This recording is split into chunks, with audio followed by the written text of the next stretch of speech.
et je te passe la main.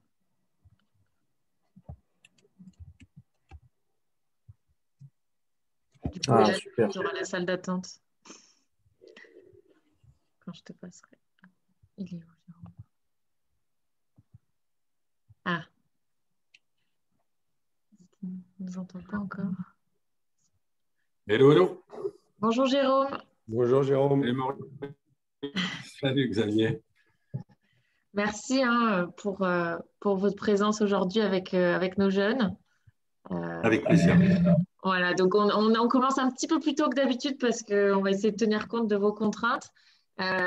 Et donc, on a pour habitude cette semaine de commencer avec une petite vidéo de pose ta question impro. Et donc, il s'avère que vous étiez dans cette vidéo. Donc, si ça vous va, on va la regarder ensemble. Volontiers. Voilà, et puis après, comme ça, on démarrera. Hop, alors il faut juste que je passe la main à Hélène pour qu'elle puisse partager. Il n'y a pas d'écho? Non. Ok, c'est parfait. Voilà, c'est parti.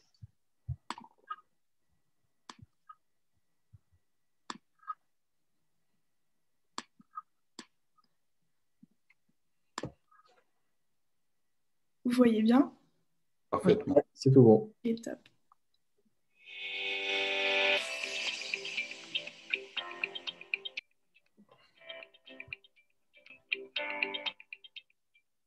Moi, alors, je serais quand même mal placé de me plaindre. Je suis quand même payé pour parler de basket à la télé. Alors, j'adore ce que je fais. J'adore mon taf, j'aime mon métier. Vraiment, ça fait cliché, mais j'ai jamais eu l'impression de bosser de ma vie ou pas loin. Et je me suis toujours dit, alors moi, j'ai une chance phénoménale parce que Beansport m'envoie tous les ans au final NBA et au All-Star Game NBA sur place, commenter le truc avec Jack et Xav. Et je me suis toujours dit, à chaque fois qu'on est sur un événement comme ça, et c'est véridique ce que je vous dis là, c'est qu'au moment où on est dans la salle et on est sur un putain d'événement, il y a du monde et tout, c'est énorme. Et t'as l'hymne national qui est joué avant chaque match. Et à chaque fois, mais véridique, à chaque fois, au moment de l'hymne national, quand les lumières sont éteintes et tout, j'ai un petit frisson là qui me traverse alors qu'on est à l'antenne.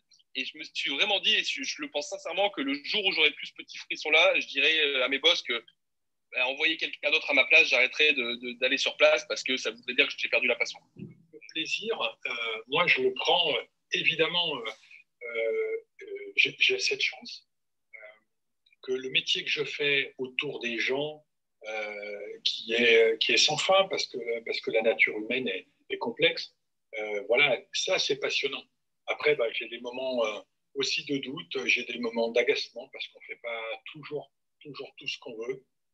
Donc parfois il y a des frustrations, mais je suis un grand privilégié d'avoir trouvé d'une certaine manière ma voie, et je vous invite à chaque fois, voilà, essayez de ne pas faire de compromis avec ça, essayez de faire ce qui vous plaît. La réponse c'est oui.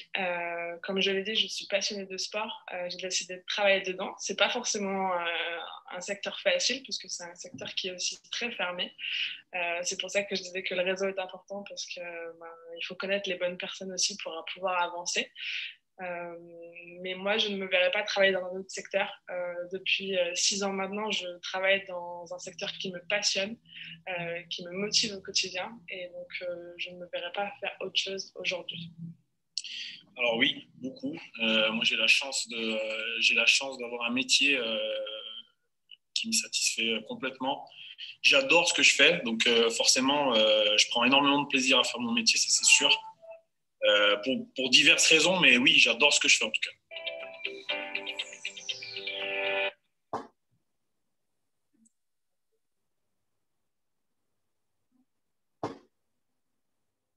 Merci Hélène pour ce partage.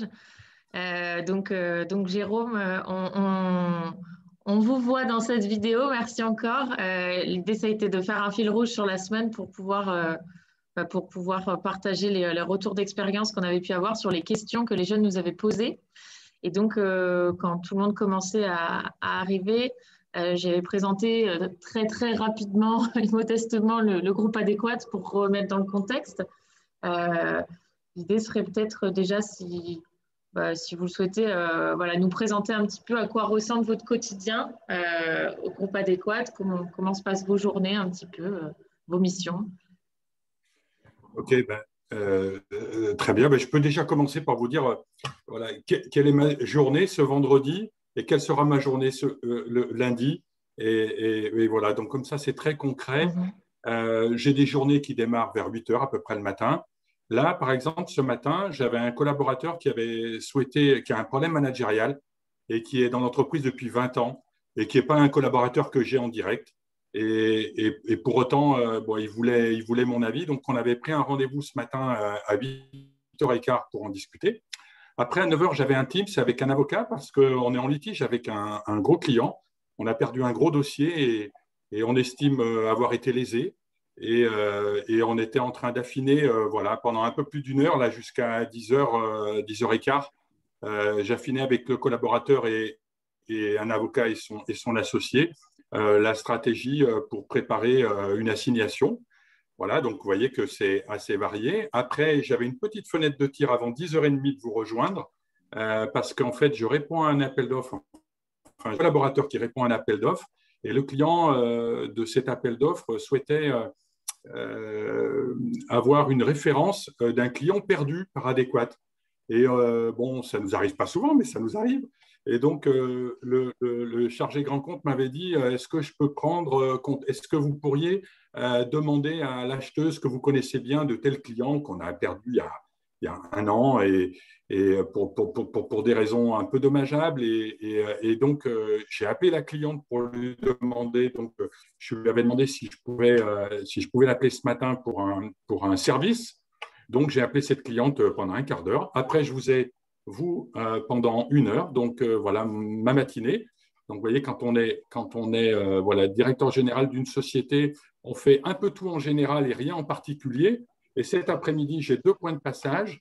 D'abord, j'ai une formation récurrente pour répondre à des journalistes et pour m'habituer à être un peu plus à l'aise et être plus précis quand le groupe Adéquat est questionné. Donc, j'ai un point de passage tous les vendredis à 15h.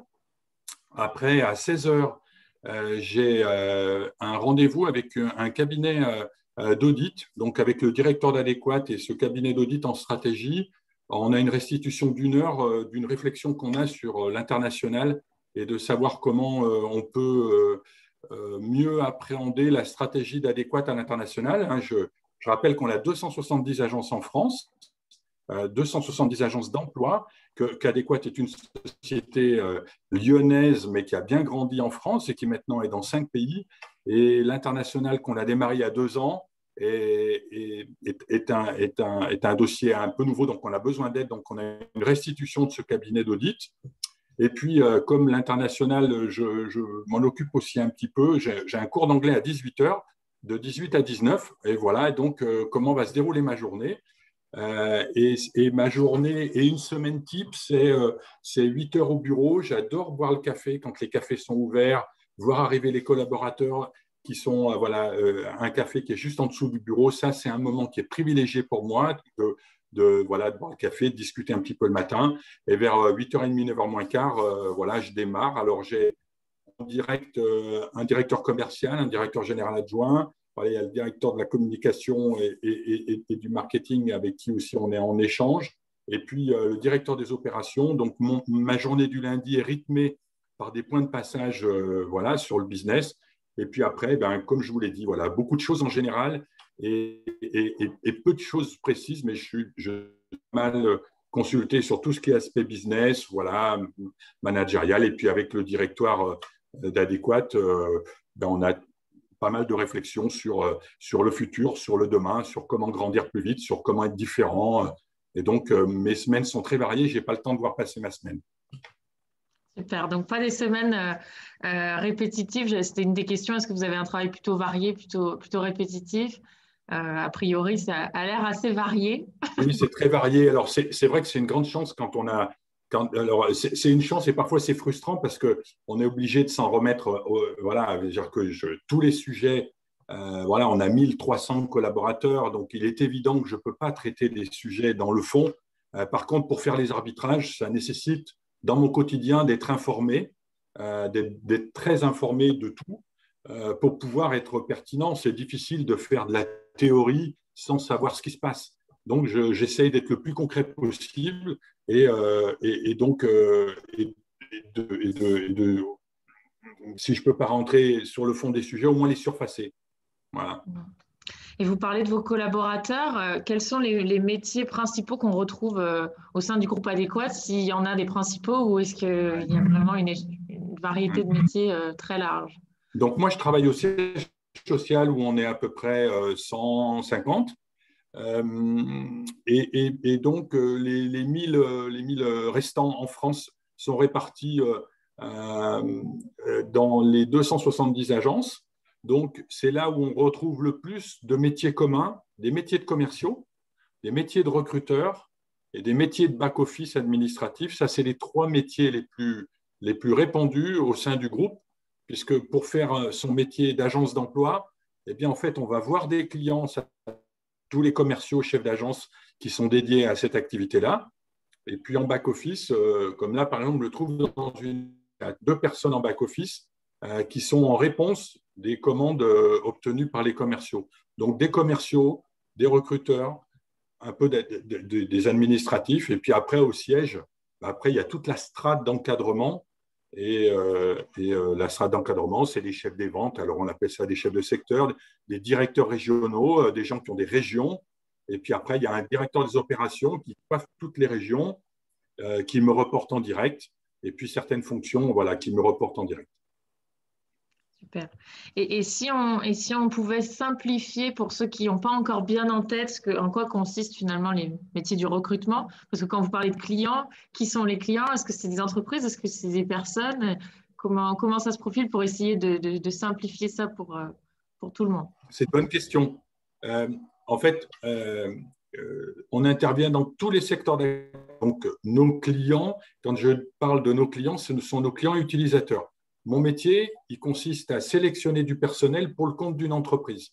C'est-à-dire qu'une entreprise qui a une activité a demain une surcharge de travail, elle a besoin de personnel pour une durée limitée, elle fait appel à mes services pour lui sélectionner quelqu'un, ça s'appelle un intérimaire, et on le met à disposition de l'entreprise. Je reste l'employeur et je le mets à disposition dans l'entreprise. Donc, mon métier, c'est de faire en fait l'intermédiation entre une entreprise qui a besoin de quelqu'un et un salarié qui a besoin d'un job. Donc, toutes mes agences sont ouvertes au public, un peu comme l'agence que vous avez à l'académie. Vous avez vu qu'on a une agence qui est à l'académie. Alors, certes, elle est un peu en sommeil parce qu'elle était entièrement dédiée à l'activité événementielle. Mais en fait, nos agences d'emploi sont des agences où on accueille du public qui recherche un travail. Donc, on enregistre une banque de données des compétences et du relationnel avec des candidats. Et parallèlement, on va voir des entreprises qui recherchent du personnel. Et nous, on fait le lien, on fait l'adéquation entre une entreprise qui a besoin d'une compétence et puis des salariés qui recherchent un travail. Alors, si c'est pour une durée courte, ça s'appelle du travail temporaire. Et parfois, on les présente dans l'entreprise pour qu'ils soient embauchés directement en fixe, ou parfois même les intérimaires, on les embauche définitivement en CDI et on les met au fur et à mesure dans des entreprises tout au long de l'année. Donc, on a des formes juridiques d'emploi qui sont différentes, mais mon métier de base, c'est de créer la connexion entre quelqu'un qui recherche un job et une entreprise qui recherche une compétence. Donc, merci beaucoup. Je pense que ça sera plus clair pour certains. Et donc, si je comprends bien, c'est quand même un métier avec beaucoup d'humains. Vous le disiez d'ailleurs dans la vidéo. Comment est-ce que vous appréhendez la gestion d'une équipe, le lien avec vos collaborateurs? Est-ce que c'est quelque chose que vous appréciez particulièrement? Est-ce que c'est difficile? Alors, c'est le plus riche, c'est le plus intéressant, c'est le plus passionnant. C'est un peu comme une vie de groupe. Tous les jeunes qui vivent l'expérience à l'académie doivent comprendre un petit peu mes propos. Mais en fait, l'humain, c'est la vie.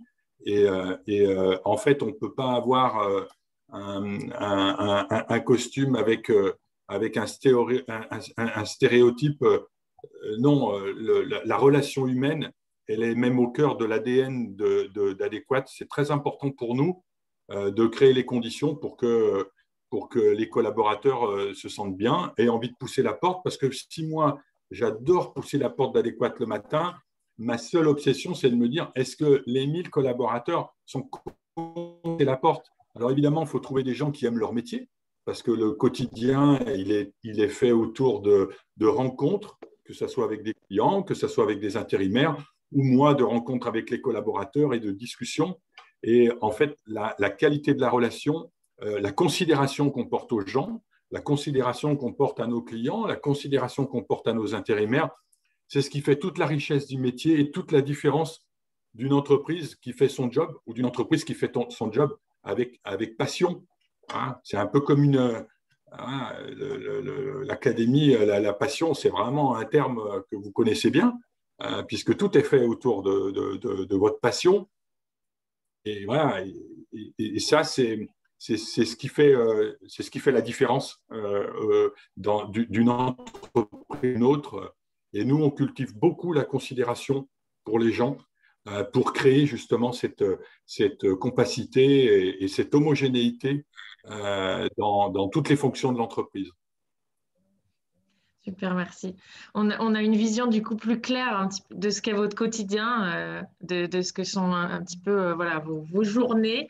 Et donc, en tant qu'académiciens qui sont soit au lycée, soit en études post-bac, la plupart d'entre eux s'intéressent maintenant aux études ou aux parcours qui pourraient permettre d'accéder à certains métiers.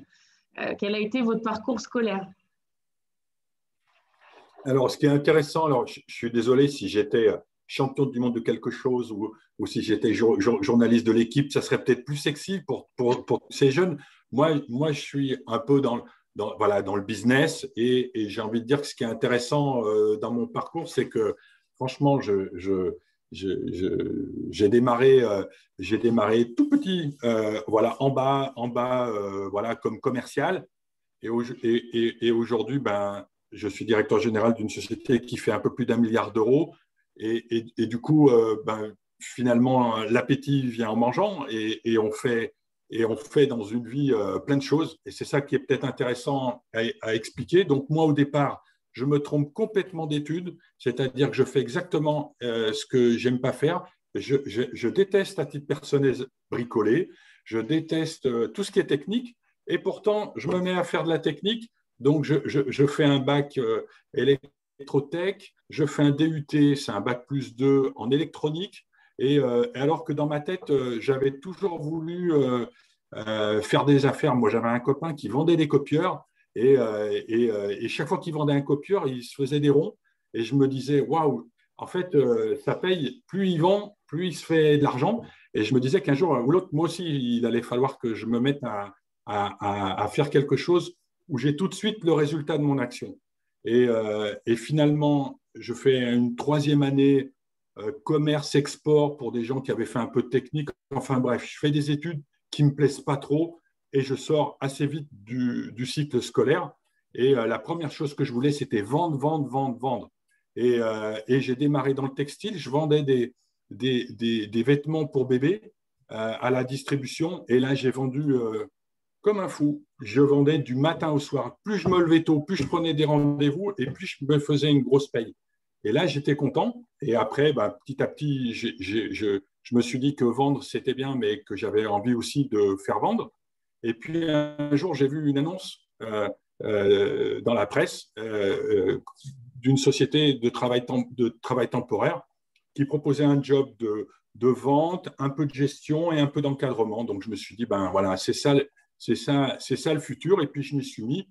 Et mon parcours, en fait, il a vraiment accéléré quand j'ai eu 40 ans, où mon précédent employeur, avant que je rentre chez Adéquat, m'a offert un MBA. Et donc, j'ai fait un MBA à HEC. Et là, ça m'a réglé un peu tous mes complexes.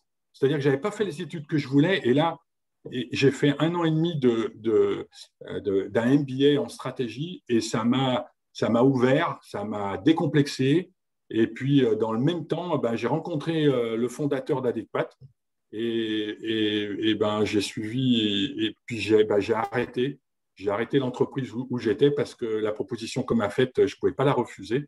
Et maintenant, ça fait 16 ans que je suis chez Adéquat.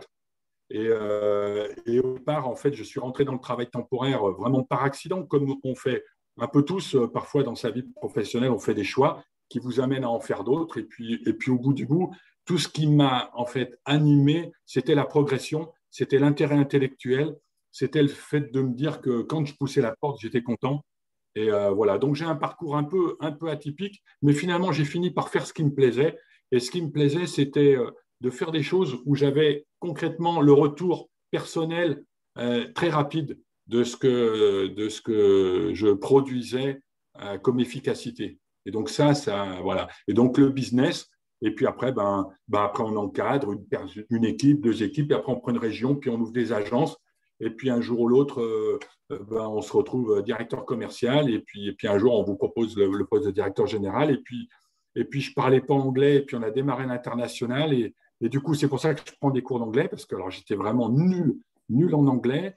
Et quand on achète une société à l'étranger et qu'il faut parler anglais, je n'avais pas envie de décevoir le groupe adéquat en tant que tel. Donc, il a bien fallu se mettre à niveau. Et puis voilà, et puis on apprend toute sa vie. Et donc, peu importe finalement comment on démarre, ce qui est surtout important, c'est l'ambition et puis le travail. Et franchement, moi, je n'avais pas plus d'aptitude qu'un autre, mais le travail et puis toujours envie de gagner, c'est un peu comme un sportif, hein. À la fin, on finit par sortir un peu du lot, mais ce n'est pas ça le plus important. Le plus important, c'est que je sois heureux dans ce que je fais et que ça apporte aux autres. Voilà, c'est ça le plus important.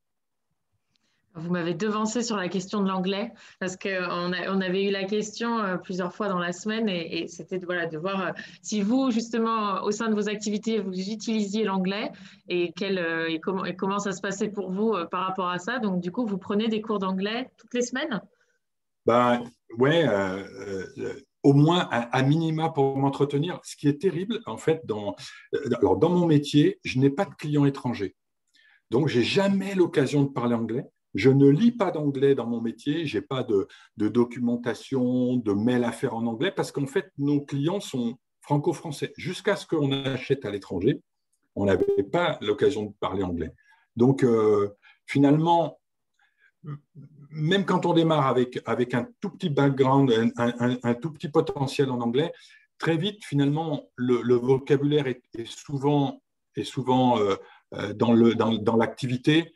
Voilà, c'est pas des discussions sur des sujets divers et variés. Finalement, quand on fait un board avec des Irlandais, bon, j'ai un problème d'accent, mais une fois que je finis par rattraper un peu l'accent, finalement, le plus important, c'est d'avoir les mots de vocabulaire de notre métier. Puis petit à petit, finalement, on se débrouille assez vite. Et puis, encore une fois, à la fin des fins, c'est la relation humaine. Même si on s'exprime moyennement bien, la relation humaine, elle finit par passer. Mais alors, Dieu que c'est dur pour moi de parler anglais quand on s'y met tard. Mais ce n'est pas le problème de tous les jeunes qui doivent nous écouter, qui doivent m'écouter. Franchement, l'anglais, c'est un prérequis. Il faut vraiment partir. Moi, je ne suis jamais parti en dehors de voyages personnels à l'étranger quand j'étais jeune. Et ça m'a beaucoup handicapé parce que quand j'ai démarré à 51, 52 ans de commencer à parler anglais, alors j'avais de vagues souvenirs, mais autant dire que j'avais tout oublié. Et en plus, je n'étais pas bon en anglais. Donc, c'est vite fait. Voilà, j'ai redémarré un peu à zéro, donc ça a été difficile. Mais bon, finalement, les Irlandais, ils me comprennent et je les comprends. Donc, finalement, ça marche. Bon, super. Et donc, finalement, vous disiez que vous aviez commencé donc, des études un peu à l'opposé de ce que vous aimiez. Est-ce qu'aujourd'hui, avec le recul, vous avez une idée de pourquoi vous êtes allé là-dedans? Oui, parce que mon père m'avait dit que allez, c'est à une époque que les jeunes ne connaissent pas, mais il y avait le chômage était une obsession pour des parents de se dire ben voilà, il faut absolument que les enfants ils fassent les études amènent à ne pas être au chômage.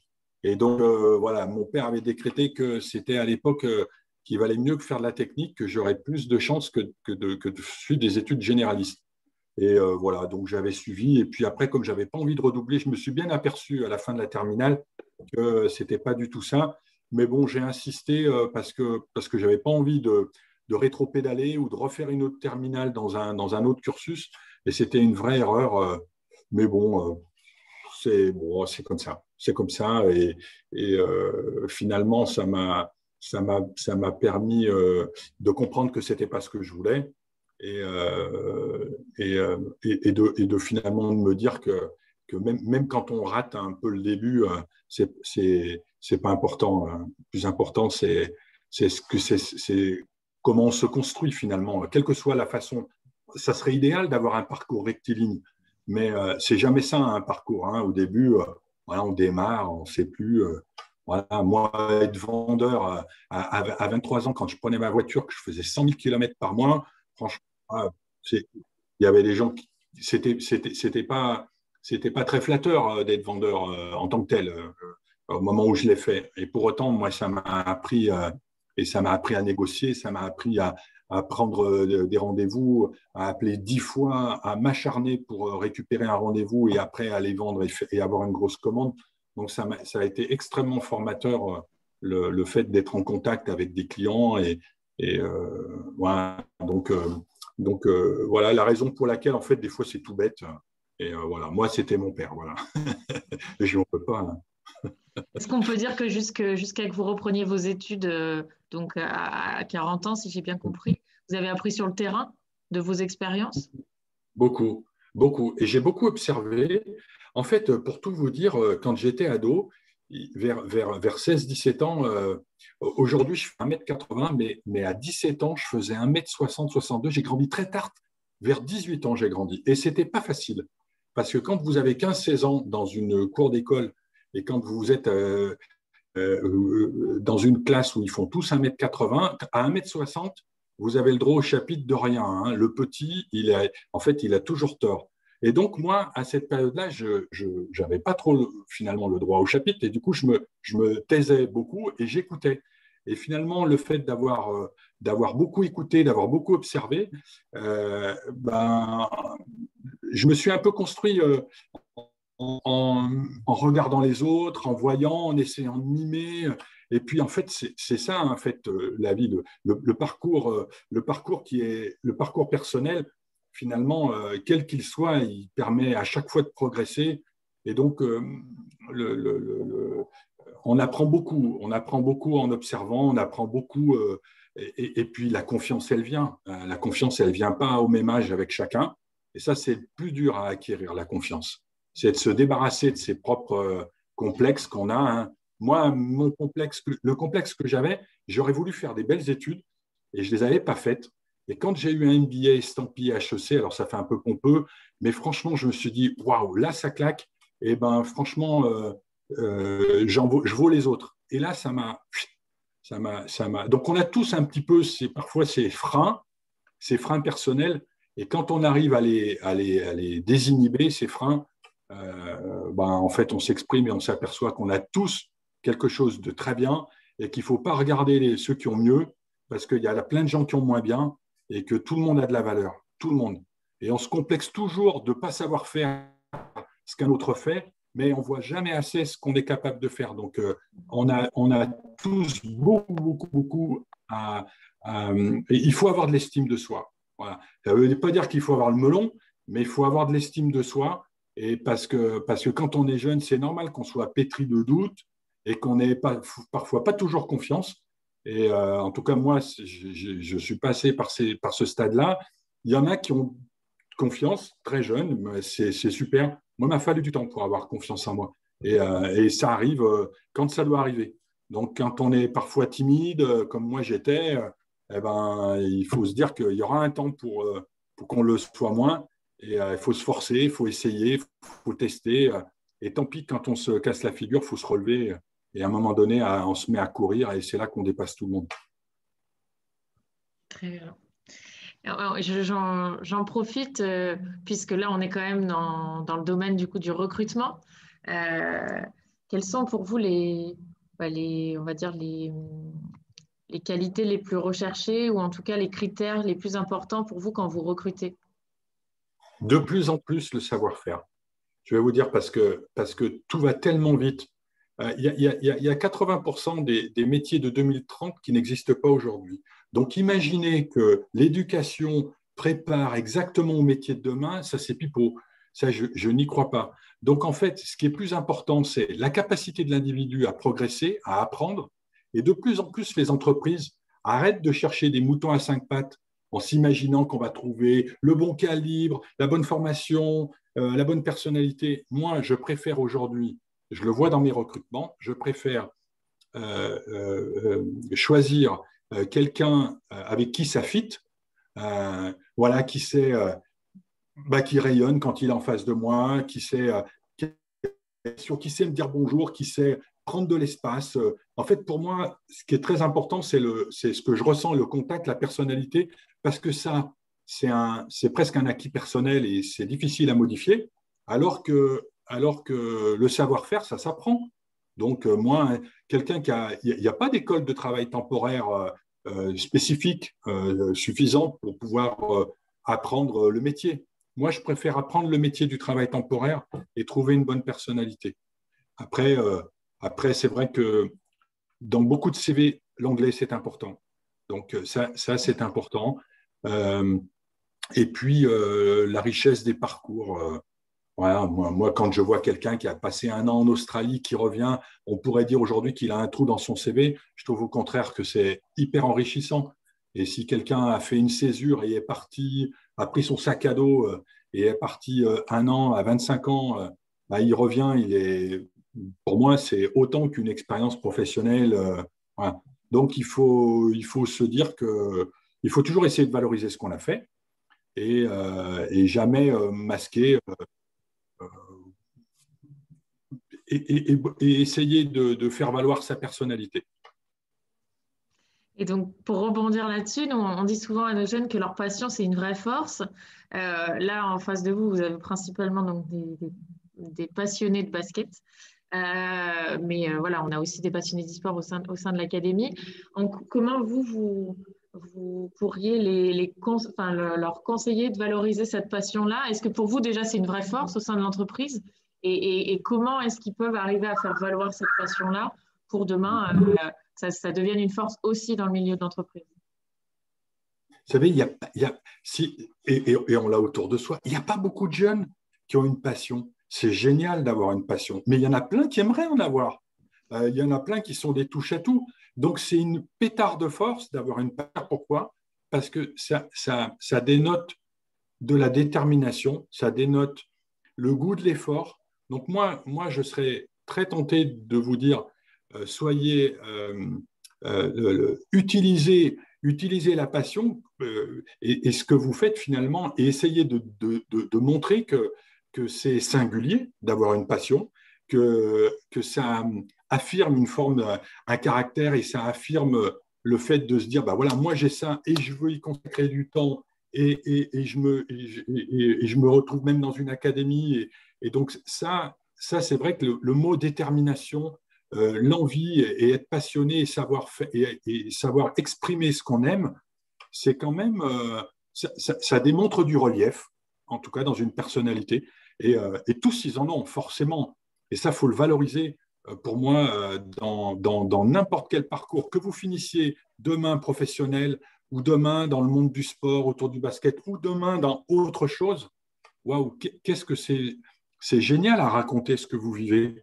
C'est génial à vous dire que le matin, vous croisez Tony Parker qui est en train de faire son sport et que vous êtes là pour apprendre, pour vous former. Et en même temps, qu'au milieu de tout ça, vous avez de l'éducation et qu'on vous parle de jobs. C'est hyper riche comme vie entre un étudiant qui va au collège tous les matins et vous. Waouh, c'est top, vraiment. Donc, détermination, il faut valoriser votre détermination, pour moi, beaucoup. Valoriser la détermination, super. Parce que c'est vraiment les mots-clés parfois qu'on essaye dans les ateliers, donc justement les ateliers adéquats avec les plus âgés, avec les post-bac, c'est souvent l'objet de ces temps-là, de mettre en avant à travers leur CV, à travers les entretiens, quelles sont leurs qualités. Et c'est vrai que ce n'est pas toujours évident à cet âge-là de savoir. Et donc, de pouvoir mettre en avant effectivement leur passion, ça paraissait important d'aborder ce sujet. Quels sont donc pour vous maintenant vos futurs projets? si vous en avez, comment est-ce que vous voyez les choses pour les années à venir? À titre personnel? Personnel et professionnel. Non, alors, bon, deux choses. J'ai deux. Enfin, il y en a un que je viens d'assouvir à titre perso, mais c'est marrant. Voilà, moi, je viens de passer mon permis de moto et je viens de m'acheter une moto et donc j'ai pour projet d'aller traverser les États-Unis avec une grosse moto. Donc ça c'est super parce que j'ai pas envie d'arrêter de rêver et rêver. Il n'y a pas d'âge pour ça et donc il faut le faire. Et puis, j'ai un deuxième projet il n'y a pas d'ordre de préférence, mais l'année dernière, en plein confinement, voilà, moi, j'ai lancé le projet de doubler nos parts marché. Alors, c'est un peu conceptuel pour vous, mais en fait, aujourd'hui, Adéquat fait 1 milliard d'euros dans son marché. Si le marché reste comme ça, c'est d'en faire 2 dans 3 ans, c'est-à-dire faire une accélération phénoménale dans notre marché. Ça veut dire mettre en branle énormément de choses et avoir une ambition de devenir un acteur majeur. On fait partie des acteurs qui comptent dans l'emploi en France et de devenir un acteur majeur. C'est doublé de taille en 3 ans et c'est un projet qui remet en cause énormément de choses sur le plan de notre organisation, de la réflexion, de la mise en œuvre, du management, de l'incentive interne.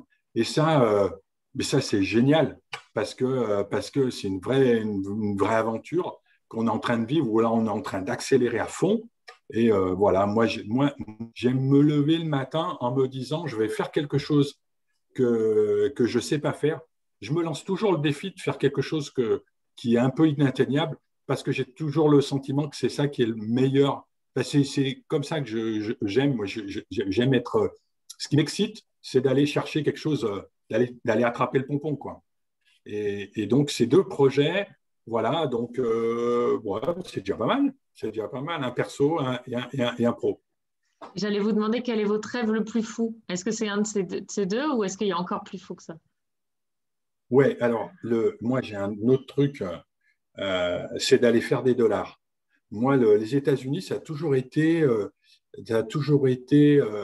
le symbole de la conquête de l'Ouest. C'est génial. Dans ma tête, voilà, Easy Rider c'est la liberté et l'immensité et jouer un rôle. Voilà. Donc, si dans une vie professionnelle, je pouvais avoir un business, quitte à, je ne sais pas, de faire des burgers ou d'avoir un restaurant ou n'importe quoi, pas forcément faire du business au sens très, très financier du terme, mais faire des dollars, ça serait quand même balèze.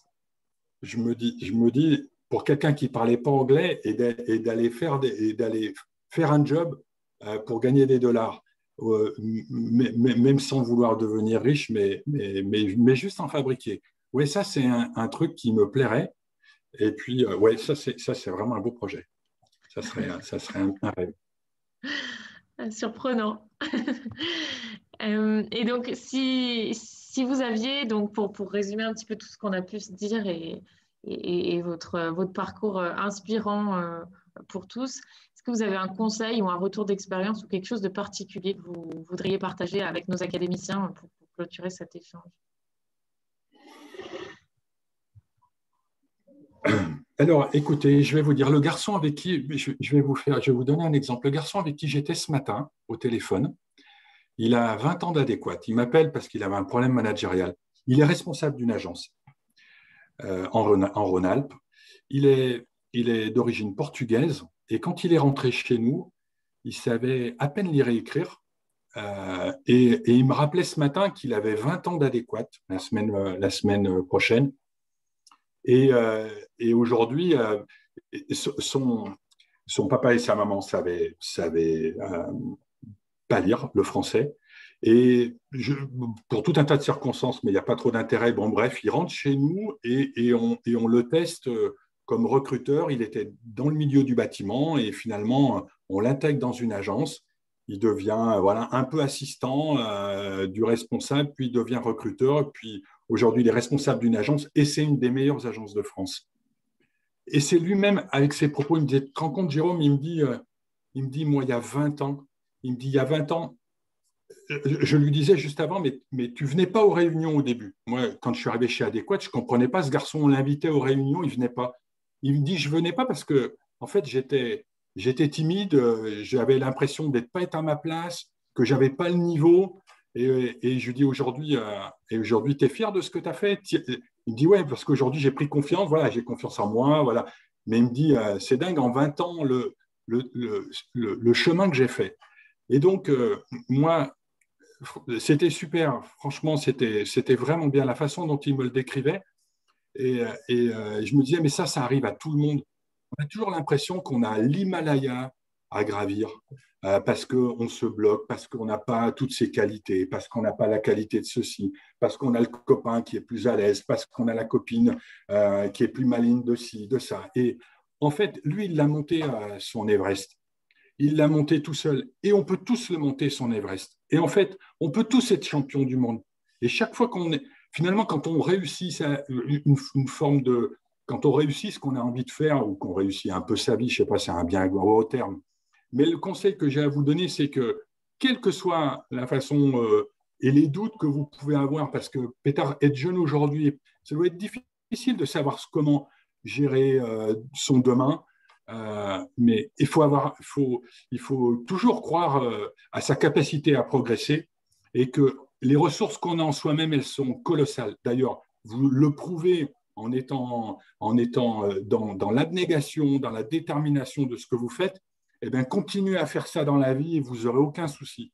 Parce que ce que vous vivez là et ce que vous faites, si vous le transposez dans votre vie future, vous n'avez aucun souci. C'est exactement ce qu'on essaye de leur faire passer comme message, donc ça sera super comme phrase de clôture. Merci beaucoup, Jérôme. Si certains Est-ce qu'ils sont là? Est-ce qu'ils sont là? Est-ce qu'ils étaient là?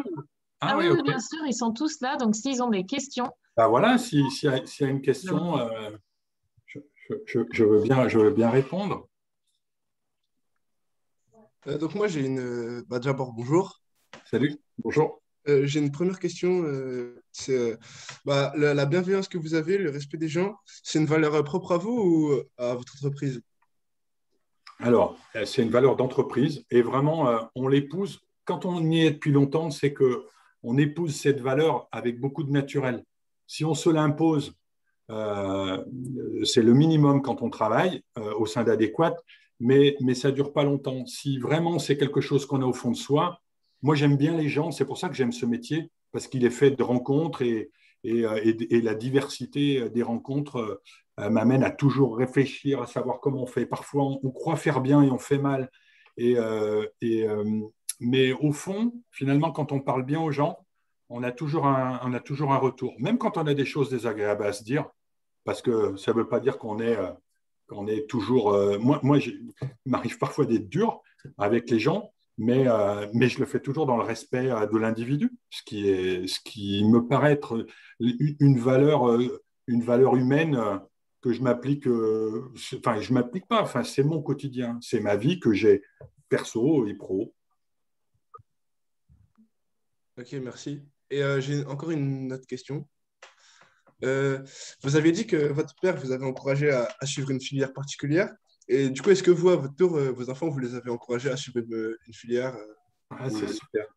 Ouais, super question. Alors, moi, j'ai deux filles. J'en ai une qui a 28 ans, qui vient de prêter serment, qui est avocate.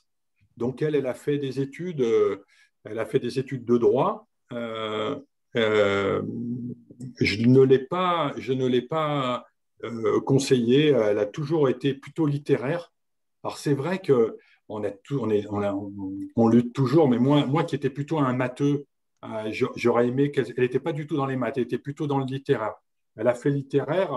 Je regardais ça avec un peu de distance et finalement, elle est devenue avocate. Et j'ai ma deuxième fille qui a 27 ans et qui a 26 ans, qui a 2 ans de moins que sa sœur et qui a fait un master en finance qui a fait une école de commerce et un master en finance et qui, elle, travaille dans un cabinet de stratégie et donc pas du tout orientée, mais elle a toujours été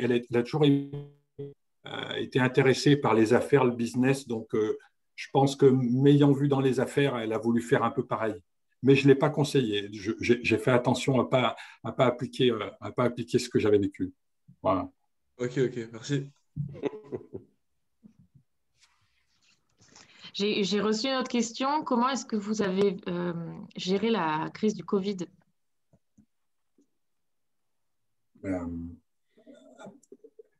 Alors, beaucoup de chance parce qu'Adéquate est solide financièrement, donc on ne s'est pas affolé. C'est la première posture. Et la deuxième chose, c'est que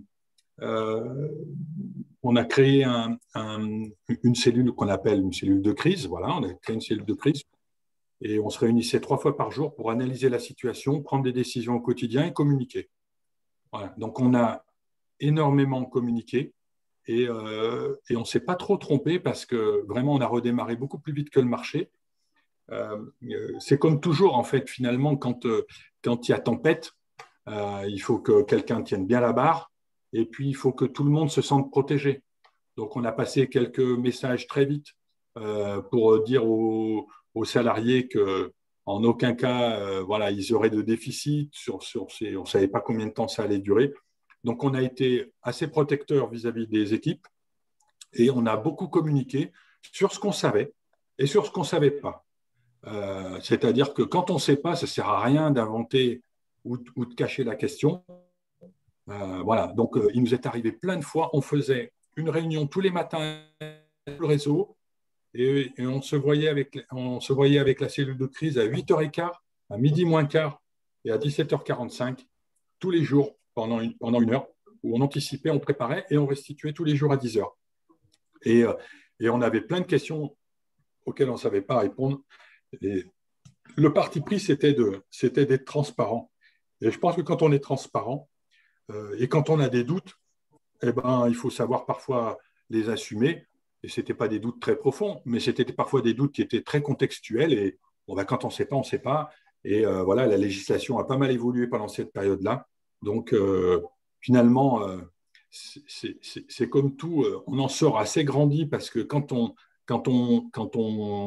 surmonte une épreuve comme celle-là, ben, à la fin des fins, on est fier. Et puis, tout le monde était comme un seul homme. Et c'est là qu'on est parti pour faire ce projet de doubler la part de marché. Ça nous a donné de l'élan. Merci beaucoup. Est-ce qu'il y a d'autres questions, sachant que je sais que vous devez enchaîner avec une autre réunion, a priori à... Moi, j'y suis jusqu'à 11h30. Donc, Voilà. donc, si vous voulez, voilà, il me reste encore quelques minutes, mais je ne veux pas abuser de votre temps. Si tant est que ça intéresse les jeunes, voilà. Moi, si tu me le permets, Jérôme, avant que tu partes, s'il y a des questions, Maureen, n'hésite pas. Je voulais à mon tour te remercier pour ton intervention, puisque ça va dans la droite lignée de tout ce qu'on essaye de mettre en œuvre ensemble, hein, entre ce que nous apporte le groupe Adéquate et ce que souhaitait aussi faire l'Académie. Et ton parcours, ton histoire que je découvre, hein, au même titre que les jeunes, finalement sont dans la droite lignée de ce qu'on souhaite véhiculer auprès de nos jeunes. Et les messages que tu fais passer là sont hyper importants pour bien comprendre que, comme tu l'as dit, la vie est tout sauf rectiligne, qu'il y a des hauts, il y a des bas, il y a des périodes de doute, il y a des périodes plus fastes. Et finalement, ce qui ressort beaucoup, c'est qu'en fait, encore une fois, c'est ce qui t'anime toi qui a fait toute la différence dans ton évolution et dans ton parcours. Et en fait, ce sur quoi on essaye de, je ne vais pas dire de se battre, nous, mais c'est d'inculquer à ces jeunes le fait qu'ils ne soient pas emprisonnés par un système, mais plutôt par être animés et donner du sens à leur parcours et de finalement, je vais aller loin, mais finalement de ne s'écouter que soi sur ses ambitions, son envie et son envie d'avancer. Par contre, il y a une notion que tu as fait transparaître, mais que tu as moins évoquée, c'est que tout se construit et que est-ce qu'on peut parler de patience aussi dans son évolution? Ah oui, ben oui, effectivement. Ben, surtout pour un impatient comme moi, hein, Hugo, il le sait bien, je suis très impatient et moi, j'ai eu beaucoup de frustration de pas. J'ai vraiment décollé. J'avais des fonctions intéressantes, mais j'ai vraiment décollé tard, puisque c'est vraiment mon accélération, elle est plutôt partie à partir de l'âge de 40 ans. Donc, ça veut dire qu'il faut être patient, et bien sûr qu'il faut être patient. Et il ne faut pas réagir trop vite, il faut avoir de la réflexion et il faut partager parfois aussi. C'est-à-dire que quand on a des questions, la décision, on la prend seule, mais il faut aussi s'entourer, discuter avec des copains, des gens avec qui on a confiance, ou des intervenants qui vous donnent leurs coordonnées. Voilà, il faut faire attention de ne pas prendre des décisions trop vite et de se dire que tout arrive. Et bien sûr qu'il faut être patient. Si je l'ai pas assez dit, alors oui, bien sûr qu'il faut être patient, bien sûr. J'ai une question d'une académicienne en lien avec ça qui me dit comment est-ce qu'il est monté en grade chez Adéquate alors? Alors, en fait, c'est vraiment arrivé naturellement. Je suis rentré comme directeur commercial d'une société qui avait 40 agences. Et en fait, comme en la développant, moi j'étais directeur commercial, mais j'avais aussi le management du réseau et des équipes et des recrutements. Donc, je faisais, comme la société était petite, je ne faisais pas tout seul, mais j'étais très, très impliqué. Voilà. Et en 2016, donc 9 ans, 11 ans après, on avait 250 agences.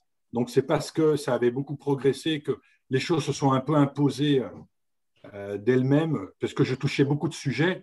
En fait, voilà, il n'y avait pas de sujet que je n'avais pas touché. En fait, j'avais moi-même pris un peu mon espace. Voilà. Voilà. Finalement, on m'avait donné une fonction, un titre, mais bon, je débordais toujours. Donc, j'étais toujours en train de déborder sur d'autres sujets. Et finalement, à un moment donné, le tout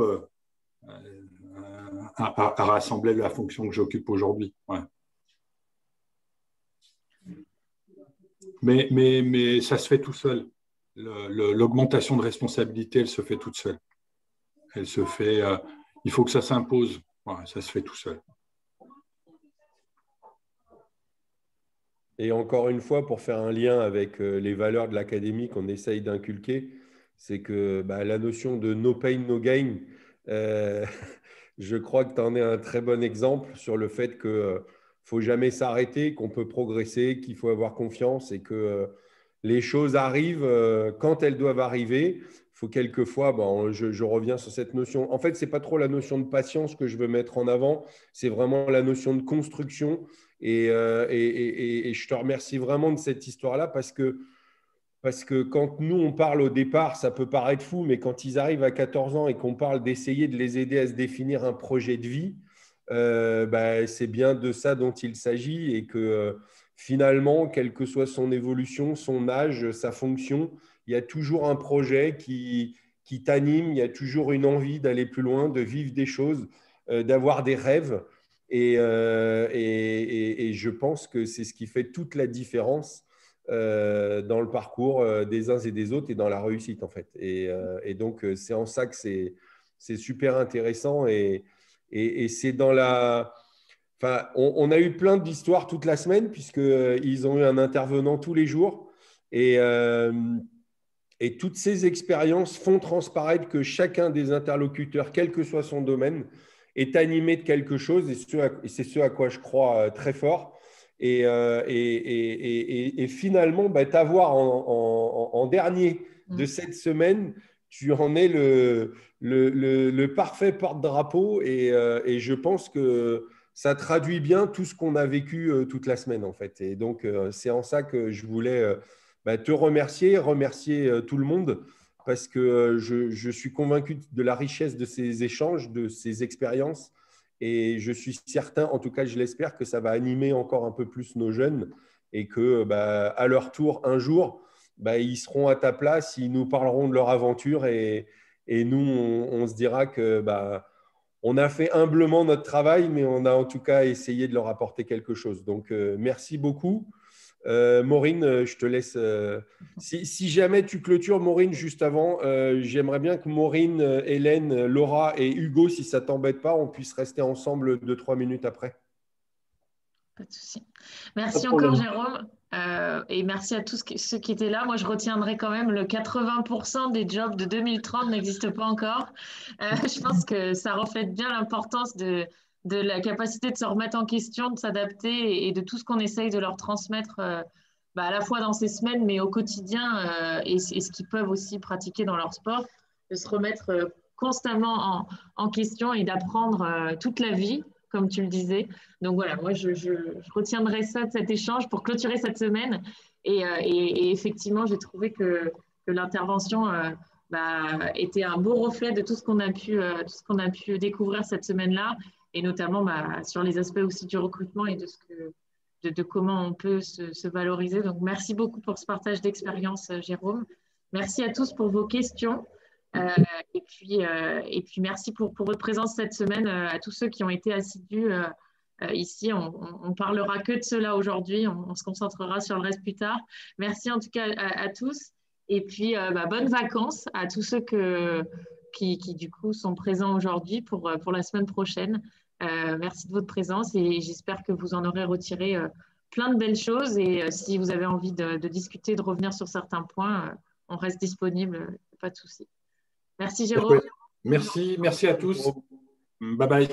Merci beaucoup. Au revoir. Merci Jérôme. Ciao, ciao.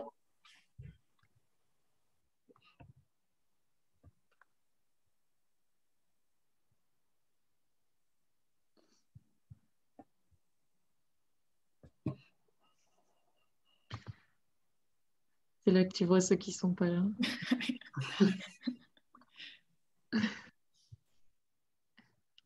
C'est souvent les mêmes d'ailleurs. Et alors, attends, est-ce que je peux l'enlever normalement? Ça me fait bizarre, je vous vois en gros maintenant. Voilà, j'ai pu les enlever. Je ne vais pas vous prendre longtemps, mais ça me paraît